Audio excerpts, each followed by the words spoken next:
Good morning, good afternoon, good evening, wherever you're watching in the world.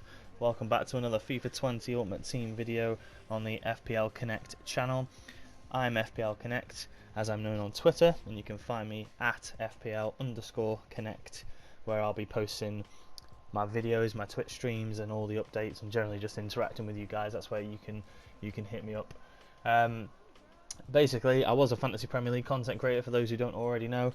Did a lot of stuff on that on my blog, but given that there's no football at the moment, I've thought I'd give a little try to some FIFA 20 Ultimate Team content, because I play a lot of FIFA, and I play it to a decent standard, and I think I can, I thought I'd give it a go and see if I can entertain some people and provide some useful information. So today, what I've got for you guys, and as a request of some people that follow me, is going to be like a mashup between sort of some beginners tips, but generally just helping you guys raise your game to try and get towards finishing elite, because that's where you start getting the better rewards. And I say better because they're still not great. I mean, I've finished elite out of the last 8 weekend leagues. I've finished elite 6 times, including 2 elite 2 finishes, and I don't think I've packed a tradable player above 100,000. So it's not a guaranteed recipe for making coins, but it'll definitely give you better rewards than what you're getting out of gold, I presume. So I'm going to try my best to help go through some tips today. We're going to hit a few things. We're going to hit number one. We're going to hit trading. I'm going to give you some basic. Honestly, it's going to be very basic, because I believe there's plenty of people out there currently doing content on trading that's a lot better than mine. So I'm not going to go too much into that. I'm just going to give you a couple of little tips, little pointers, but my general advice on trading will just be to follow those guys, but I will cover it slightly. And then we're going to dive into formations, tactics, and I'll talk a little bit about my formation tactics and why mine seems to be working quite well at the moment. Then we're going to go on to general gameplay, some advice about that and some skills, and then we're going to hit the mental aspect of it, because it's something that's not talked about a lot, and it's hugely important if you want to improve your game, especially in weekend league finishes. So that's what we're going to cover today. So yeah, let's dive straight into it with number one, which is trading and SBCs. Like I said, the only thing that that's pretty foolproof for those people, because obviously if you've just started again this year, you've played a Ultimate Team before, you know what it's about, but you're coming into it now. Everyone's already got their team set up, and it is very difficult to compete. The one thing you need coins, and you need it quickly, and a lot of people aren't willing to spend the money to get those coins, which is completely fair enough. So for you guys, it is tougher. You're gonna have to grind, but there are some ways that you can try and get a decent amount of coins quick. And the one surefire way I know to do that is if you can follow some people on Twitter that know their stuff. Follow some Ultimate Team accounts. Generally speaking, on the odd occasion we get some tips, some early leaks of what SBCs might be coming. So for example, was it Sunday, we got the FUT birthday party bag, and it was a guaranteed FUT birthday player, shapeshifter, or winter refresh player. And in the morning on that Sunday, before it got dropped at 6 o'clock in the evening, I saw on Twitter someone posting a bit of code that included what the SBC was going to be about, but it didn't include the requirements of that SBC. But from that, you can logically assume roughly what they're going to be after, because there's a lot of good players in winter refresh, shapeshifters, and FUT birthday, so it's not going to be an 82, 83 rated squad. It's going to be a bit bigger than that, so it's safe to assume that you would need some 85s, 86, 87 players to complete that SBC. So wise thing to do, if you got on that information early in the morning, afternoon, whatever time you were available before the SBC came out at 6 o'clock, you could have invested in 85s, 86 and 87 rated players, because come 6 o'clock and beyond, they're going to be high in demand, because it's an SBC that a lot of people are going to do to try and get these new promotion players. So you stock up on them, use your coins to stock up on them, whatever you've got, and then you sell them for an inflated price, premium price. I'm going to sneeze in a minute, bear with me. No, I think we're Okay, yes, I've overcome it. Anyway, yeah, so you sell them for an inflated premium price at 6 o'clock and onwards because they're going to be high in demand. And generally speaking, the rule of thumb for stock markets, and this is roughly loosely based on stock market, is you know, the higher, if something's very high in demand, then the price is generally going to go up rather than down. So, you know, the SBC is going to be a high in demand SBC to complete. A lot of people are going to be doing it. Not that many. Well, there's going to be people that have stuff in clubs to complete it, but a lot of people will still need to buy 85s, 86, 87s, and yeah, that would have been an easy way to make some money.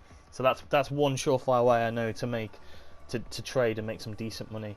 Beyond that, I'm not really going to offer too much more on that because, as I said earlier, there are plenty of people out there that have done it a lot longer than me who really know what they're talking about, and they'll be able to give you some great tips. So my advice on this in particular, apart from what I've just said, is just have a look around on YouTube, on Twitter, and just find some people that know what they're talking. One in particular is Nick Run the Foot Market. He's one of the biggest YouTube content creators, and he's one of the biggest for a reason. He knows his stuff, and he's a good player. I'd recommend following him and just have a look around and see if there's any others. I'm sure there are plenty. Okay, so moving on to the nitty gritty. The formations that I've been asked this quite a few times recently. What tactics do I play? So my formation in game is 4-2-3-1. The meta narrow 4-2-3-1. That is, not the wide one. And I've experimented with a fair few formations. I've tried the 4-3-3 narrow with the left forward and the right forward rather than the wingers. I've tried a flat 4-4-2. I've tried the 4-2-2-2. That's the 2 cams, 2 CDMs and 2 strikers. I've also tried the 4-3-1-2 and the narrow 4-1-2-1-2.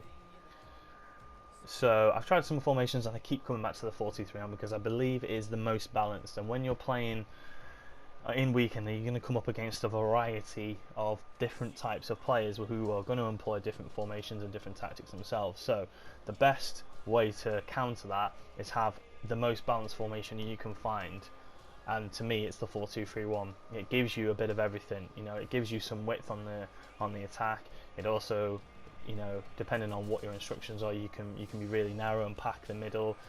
There's a lot you can do, and it's quite strong defensively because you know, you're going to have one CDM at least. It's going to stay back. You can even have both if you want to be more defensive minded, and you can tell one of your CDMs to get forward. So balance wise, it's just very, very solid, and that's why it's a meta formation. It's a meta formation for a reason. So for me, in my opinion, and I've tried a few, the 4-2-3-1 is still the best formation in my opinion. I mean, it's not to say that there are other formations out there that you can make work for you. You know, it just depends what kind of player you are. But for me, in terms of the overall balance of it and fighting against, you know, different types of players on weekend league like we do, it comes up trumps for me.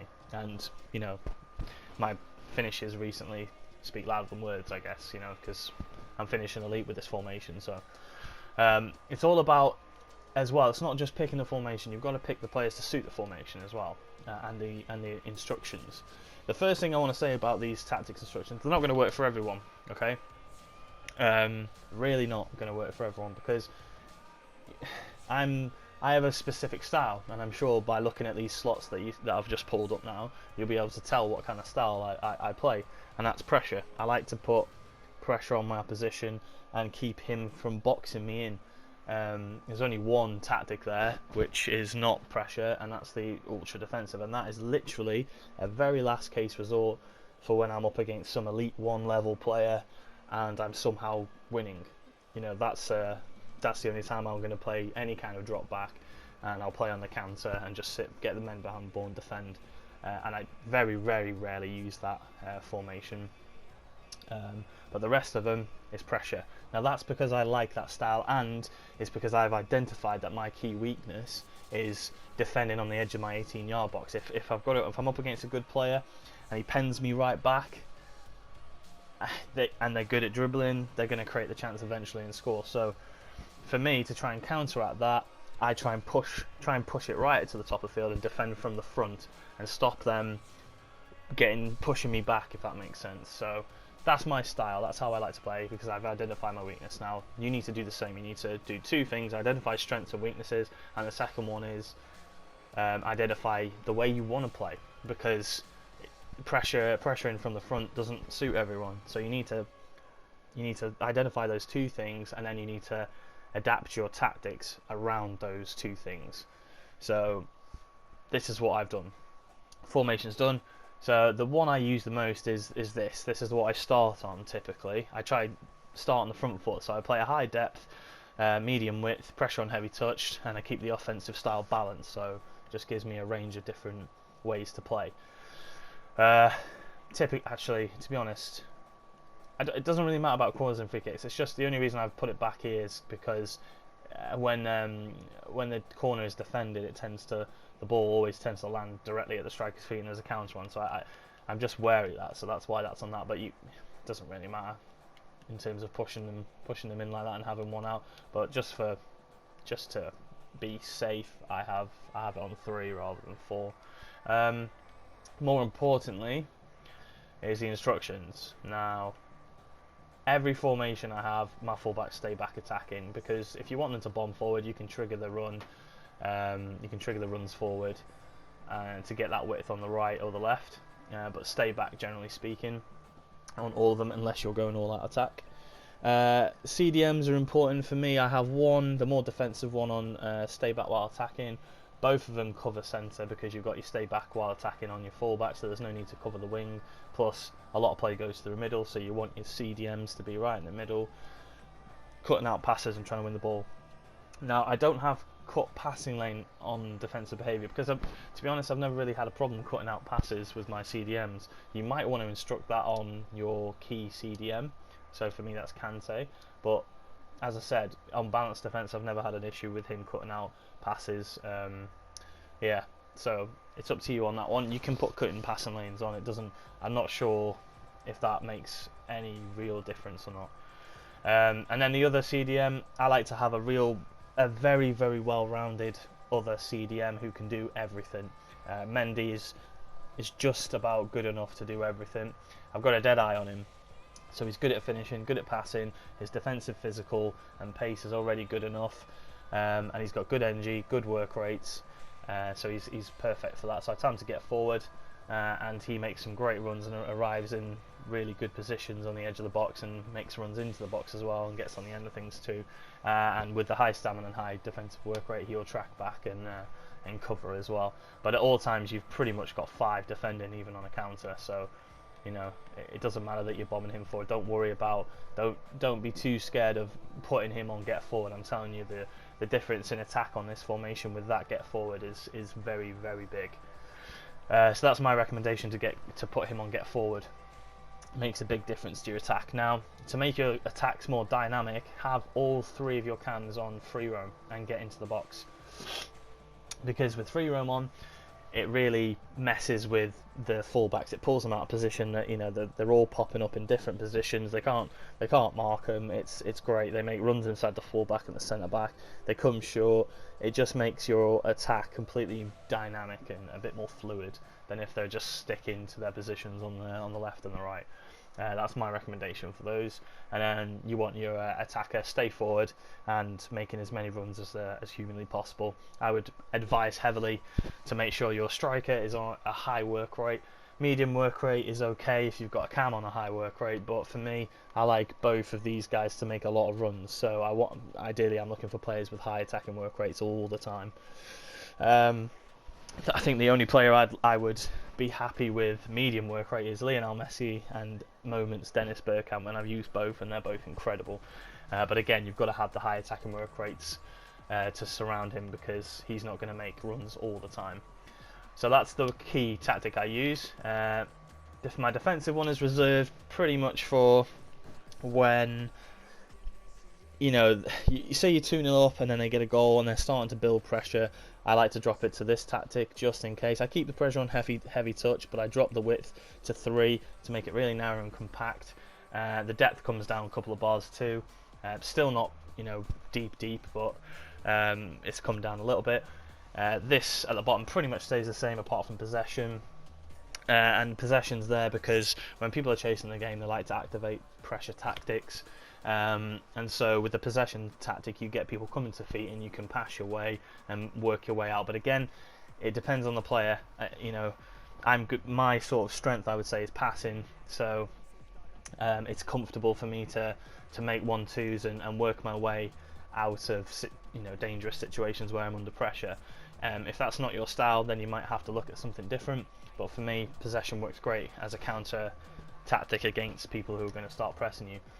In terms of the instructions list, nothing much changes. Everything pretty much stays the same, except for my box to box goes down to balanced, just to sort of balance the overall attacking versus defense, because if you're on the back foot, you don't want him to be caught out at the top of the field, you want him back.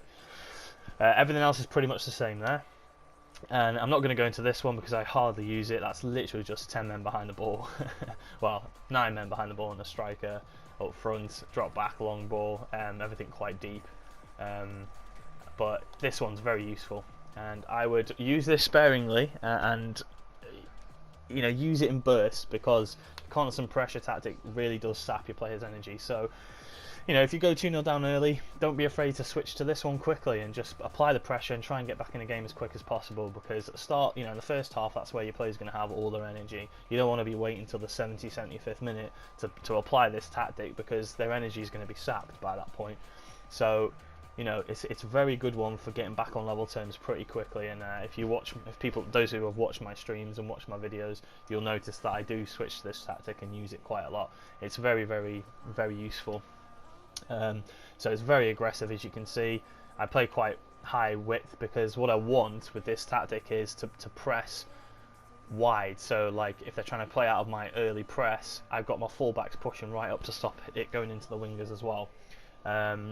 Depth is very high, get right up to them, get everyone in the box. It's pretty much a gung-ho, go at them completely tactic.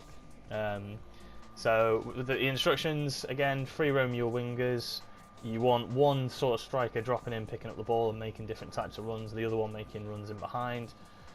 Stay back still on one of your CDMs and balanced on the other, and then I put balanced on my fullbacks, so that, like I said, when I'm pressing, if they beat the initial four line press at the top of the field, then they've more or less got another 4-line press with Trent and Ricardo pushing up alongside Mendy and Kante.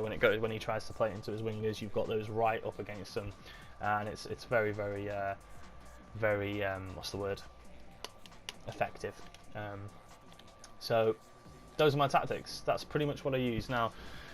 Just because it works for me, as I said, it doesn't necessarily mean it's going to work for you, and that's because everyone's different. Everyone wants to play different and does play different.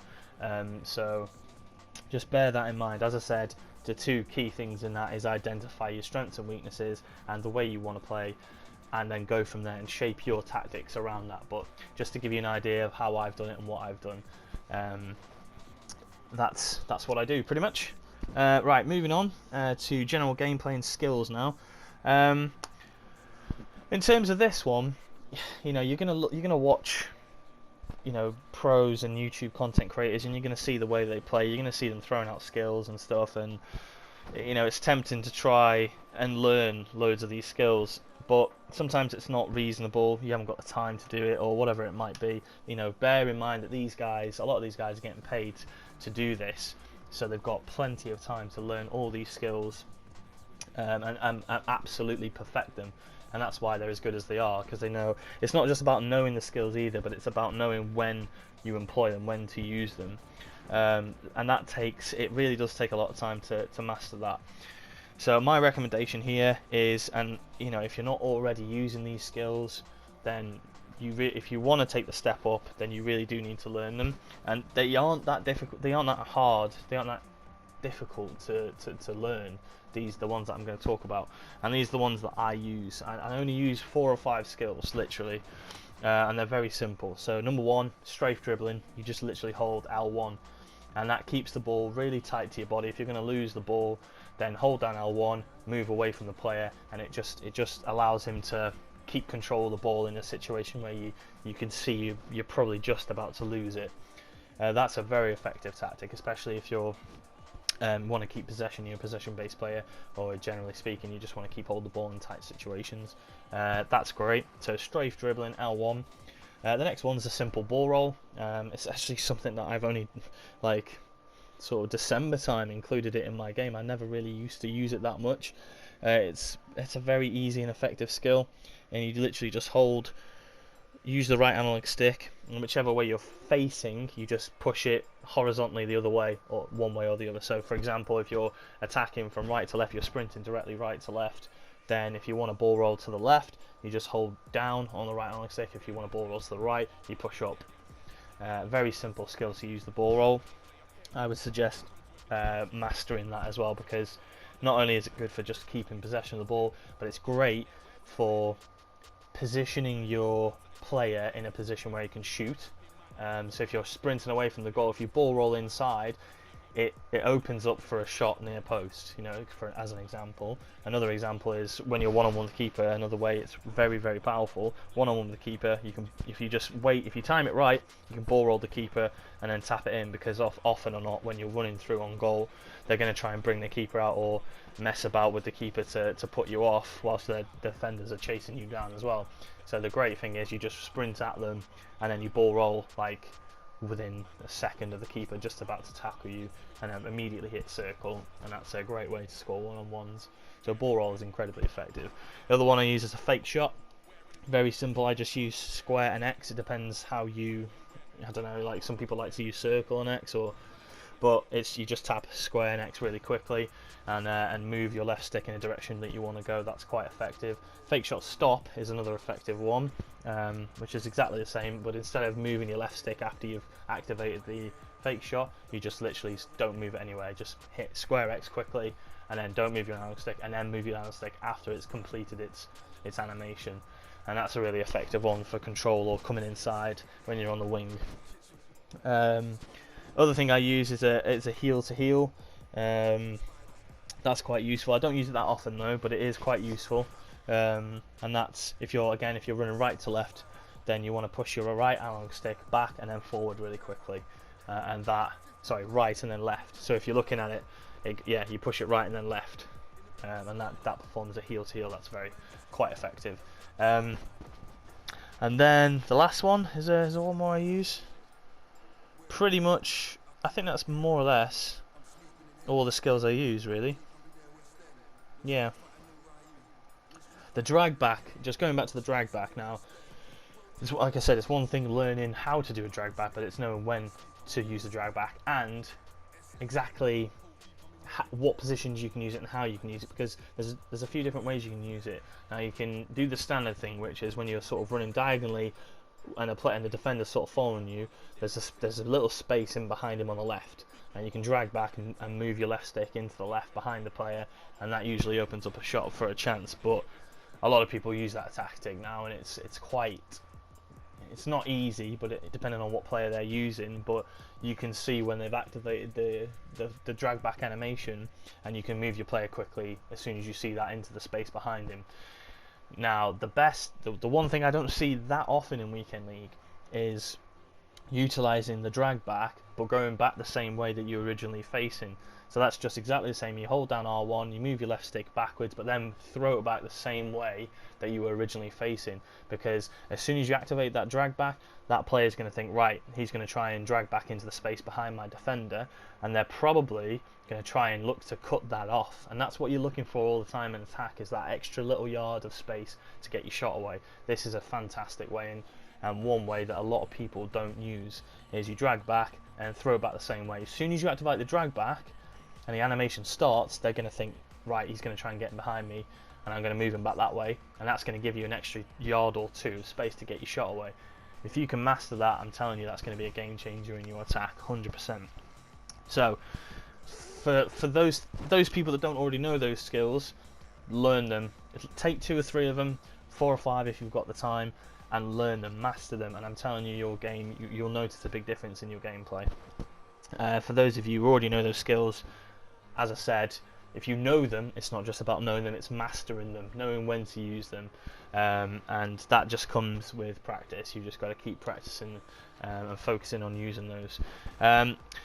Last tip is the mental aspect, which I don't hear a lot of people talking about, because, you know, I'm sure probably all of you experienced FIFA rage at one point or another. It is a very, very real thing. It happens to us all. We all get annoyed. We all get frustrated. We've all probably either punched an inanimate object or thrown our controllers. Happens to us all. Happens to the best of us. There are ways that you can sort of try to combat that. Now, the one key way for me is breaking up your games and coming off when you're pissed off. Do not play on when you're pissed off, because you're not going to play at your best 100%. It sounds really obvious, but it's very, very difficult actually to pull yourself away when you're pissed off. If you can manage to do that, then you're onto a winner. As soon as you get pissed off, you can feel yourself getting really ragey, just come off, just go and do anything different to fill your mind up for 5 or 10 minutes. I swear to God, you'll come back on and you'll be much better the next game. If you honestly, trust me, if you carry on when you're pissed off, it's not going to end well. So that's one thing you can do. The other thing is split your games up, manage your games. So set yourself targets for each day. What I typically try and do is across Friday, Saturday, Sunday, I try and split it up into 10 games each. Doesn't always work like that, because of course we've got lives, we've got girlfriends, we've got jobs, we've got families, whatever. We've got a dog to walk. There's lots of stuff that can come in the way of that, but if you can possibly manage to, then try and split the games up 10, 10, 10 across the weekend.